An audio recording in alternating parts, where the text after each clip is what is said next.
कृष्ण के रूप में, जिसे सारी दुनिया खास भारतवासी समझते हैं कि बड़ा भिखारी था, 16,000 रानियां रखता था, ढेर के ढेर बच्चे थे।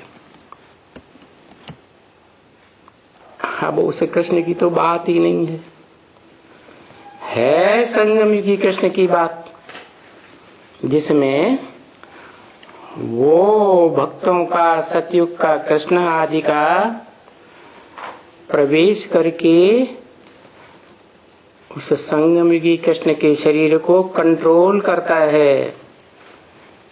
इसलिए उसको नागों के राजा के रूप में दिखाते हैं। महादेव के गले में गले पड़ गया वासुकी। अर्थ क्या हुआ? वसु माने धन संपत्ति का दाता, स्वयं धन संपत्तिवान। कौन सी धन संपत्ति है? ज्ञान की धन संपत्ति, अखूट ज्ञान की धन संपत्ति का देने वाला। कौन देने वाला?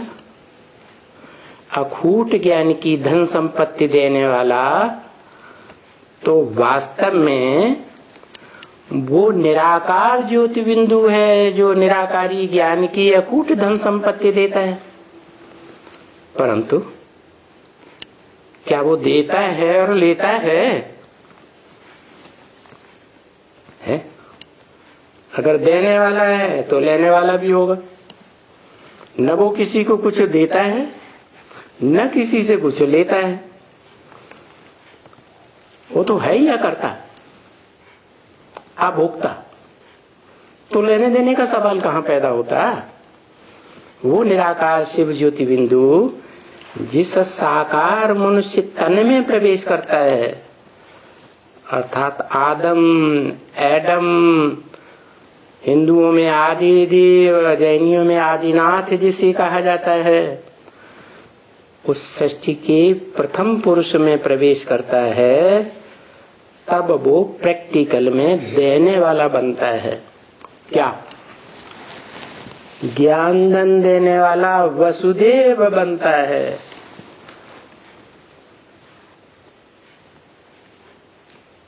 और वसुदेव का बच्चा वासुदेव, एक मात्रा पुत्र अर्थ में, फॉलोअर के अर्थ में बढ़ जाती है। जैसे ब्रह्मा का पुत्र ब्राह्मण, विष्णु का पुत्र वैष्णव, शिव के पुत्र शैव। पुत्र कहो, फॉलोअर कहो। बच्चा बाप को फॉलो करे तो बाप का बच्चा है। बाप को फॉलो नहीं करता, दूसरों को फॉलो करता है, दूसरी की बातों को मानता है, दूसरों की परंपराओं पर चलता है, तो ओरिजिनल बच्चा है। बाप का ओरिजिनल खून उसमें बहता है या मिक्स हो गया? जरूर कहेंगे मिक्स हो गया। तो बताया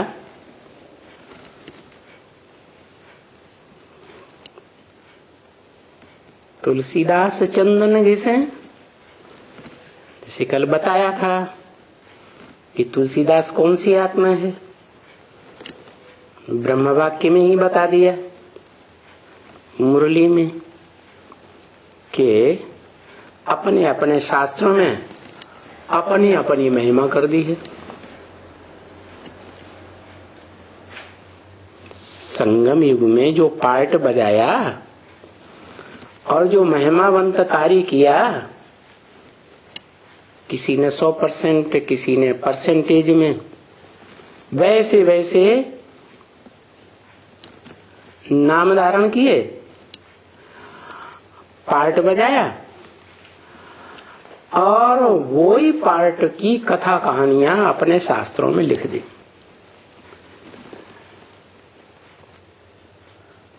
तो तुलसीदास कौन हुआ है? राम हुआ, कृष्ण हुआ, कौन हुआ? गणेश हुआ, राम हुआ। रम्यते योगिनो यस्मिनेति राम, जिसमें, जिसकी याद में योगी लोग क्या रमण करते हैं। क्या करते हैं? आनंद मनाते हैं, खेल खेलते हैं। खेल में तो आनंद आता है ना। तो ये ऐसा खेल है जिसमें अतीन्द्रिय सुख मिलता है, मन बुद्धि का सुख मिलता है। कर्मेंद्रियों से भी ऊंचा सुख है ज्ञान इंद्रियों का, देवताओं का, और देवताओं से भी ऊंचा सुख है संगम युग में, जब कलयुग के अंत और सतयुग के आदि में ईश्वर इस सृष्टि पर आता है।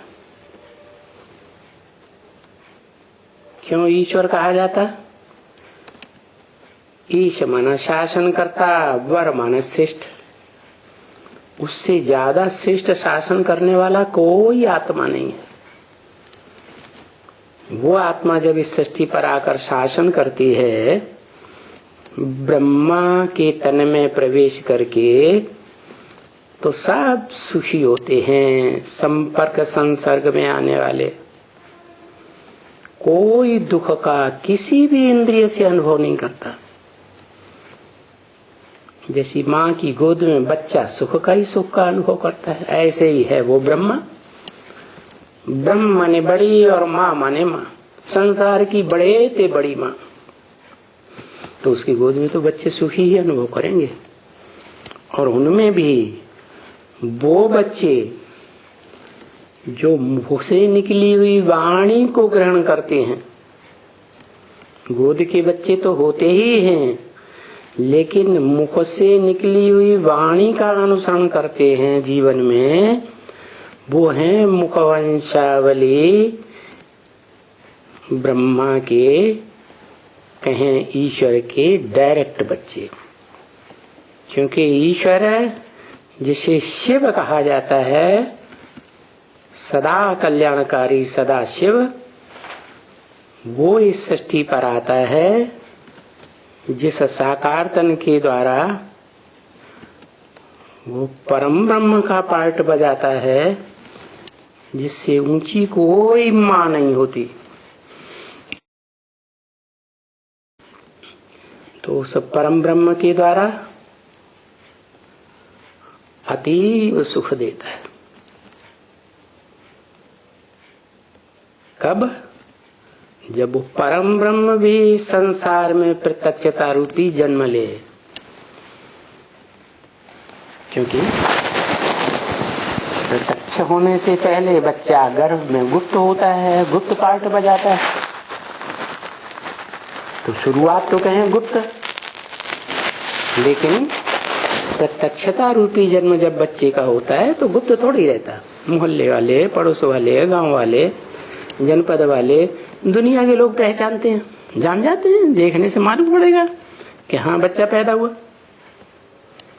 तो ऐसे ही वो परम ब्रह्म इस सारे संसार में प्रत्यक्ष होता है। उसको कहा जाता है प्रैक्टिकल में परम ब्रह्म परमेश्वर है, परम ईश्वर है। शासन करने वाला तो है, श्रेष्ठ शासन करने वाला है, लेकिन जितने भी दुनिया में शासन करता राजाएं हुए हैं, सतयुग से लेकर कलयुग के अंत तक, उन सब में प्रैक्टिकल में श्रेष्ठ पार्ट बजाने वाला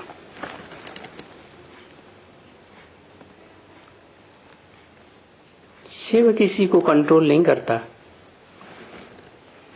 प्रैक्टिकल में शरीर धारण करता है, तो जो शरीर है जिस आत्मा का, उसका नाम पड़ता है।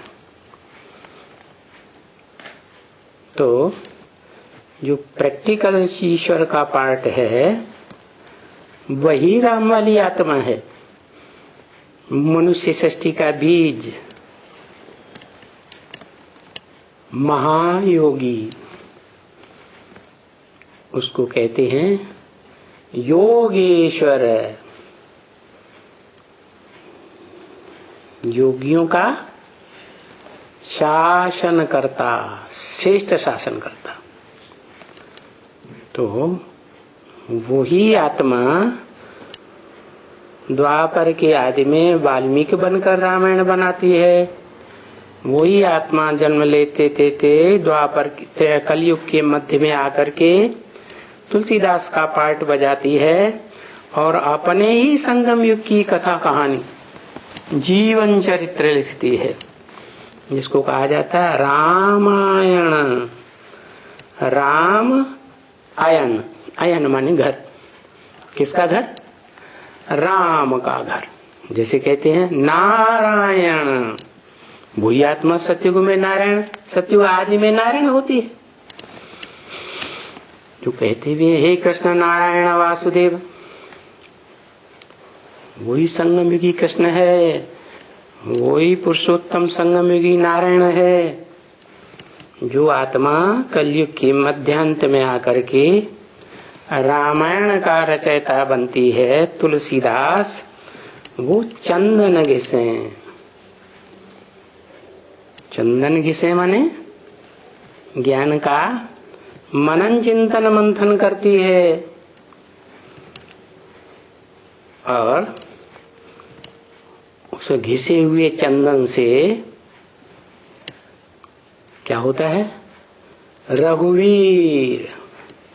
रघु माने ज्ञान का सूर्य। रघु सूर्य को कहते हैं। सूर्य के रूप में जो आत्मा सदा डिटैच रहने वाली है इस संसार सागर से, वो है असली सूर्य। और वो इस सृष्टि पर आकर के जिस मनुष्य तन में प्रवेश करती है, वो है ज्ञान की ऊंची ऊंची लहरें वाला, मारने वाला ज्ञान का सागर, अगाध सागर। इसलिए अगाध कि उसकी गहराई का कोई भी नाप तोल नहीं कर सका। इतना ज्ञान में गहरी आत्मा। जैसे शिव त्रिकालदर्शी है,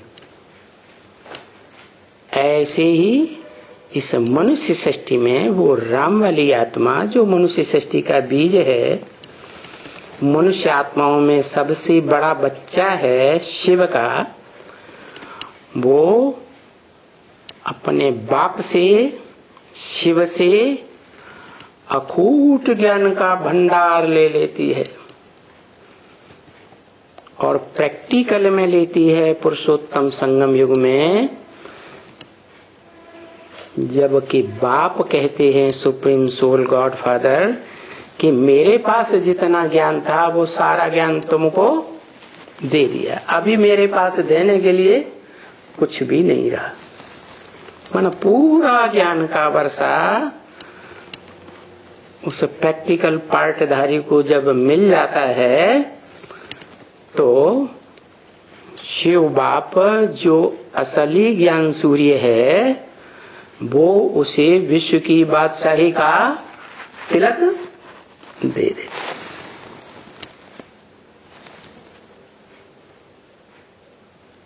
राजाई का तिलक दे देते हैं, छोटी मोटी राजाई का नहीं, विश्व की बादशाही का तिलक दे देते हैं। इसलिए जब विश्व का मालिक बनता है तो उसे गायन भी मिलता है भक्तों के रूप में। क्या?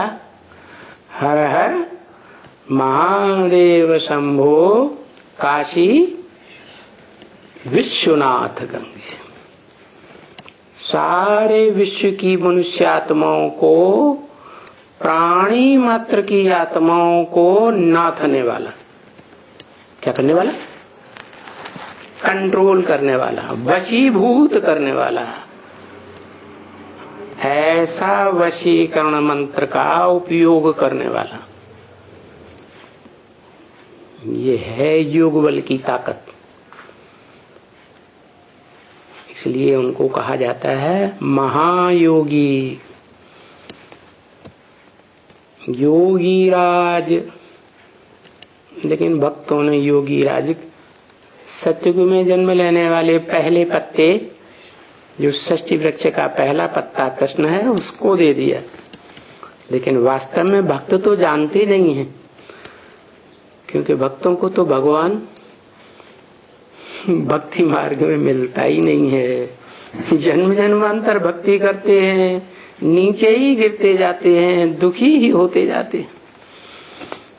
देहधारी धर्म पिताओं की प्रभाव में आकर के और ही बंधन अनुभव करते हैं।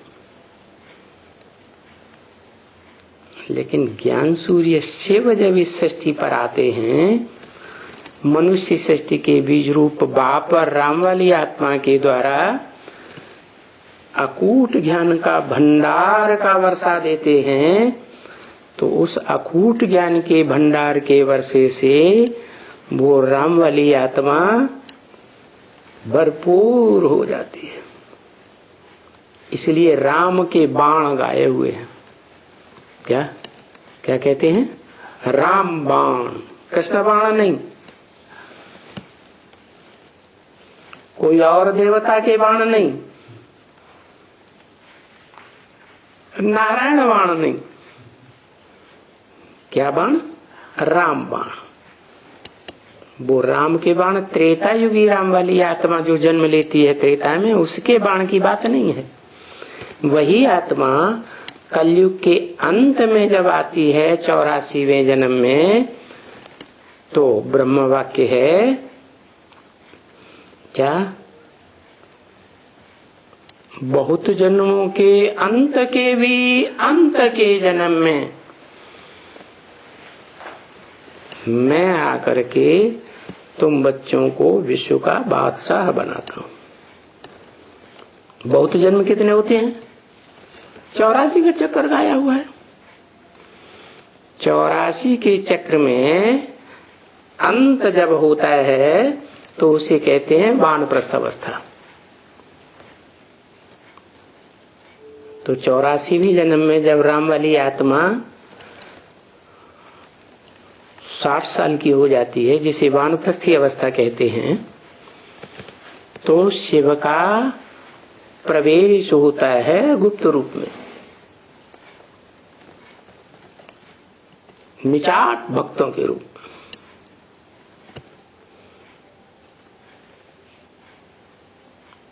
जैसे पूरब में भारत में भक्त हैं, बेचारे अंधश्रद्धालु कहे जाते हैं, ऐसे ही जो पश्चिम के पश्चिमी सभ्यता के देहधारी धर्म पिताओं की औलाद हैं, वो अपने को बड़ा बुद्धिमान मानते हैं। लेकिन कितनी भी तीक्ष्ण बुद्धि बने, हैं भौतिकवादी। पंचभूतों का आलोड़न तो करते हैं। पंचभूत जिनसे ये शरीर बनता है विनाशी, तो पंचभूत भी विनाशी, पंचभूतों से बना शरीर भी विनाशी। और वो जो भी कर्म करते हैं संसार में, वो सब विनाशी। क्योंकि कर्मेंद्रियों के कर्म करने के ही आदि हैं, और कर्मेंद्रियां जो कर्म करती हैं, वो रजो प्रधानता से कर्म का जन्म होता है।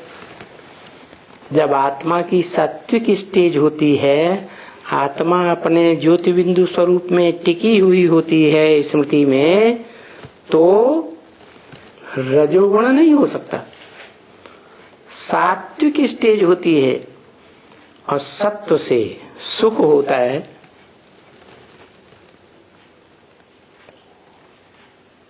रजो से दुख शुरू होता है, रजस शुरू होता है। क्या? जैसे कहते हैं ना, रज और वीर्य, ये कर्मेंद्रियों से आता है या ज्ञानेंद्रियों से आता है? कर्मेंद्रियों से आता है।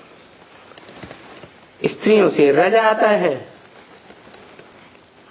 पुरुषों से वीर्य आता है। तो ये रजो प्रधान दुनिया जो है वो द्वैतवादी दुनिया कही जाती है, जिस दुनिया में 2500 वर्ष से धर्म पिताएं इब्राहिम, बुद्ध, क्राइस्ट जैसे आते हैं और कर्मेंद्रियों की संतान पैदा करना संसार में प्रचलन हो जाता है और दुखी होते रहते हैं। क्योंकि सत्व से सुख होता है, रजस और तमो से दुख की वृद्धि होती है। भले रजस के आरंभ में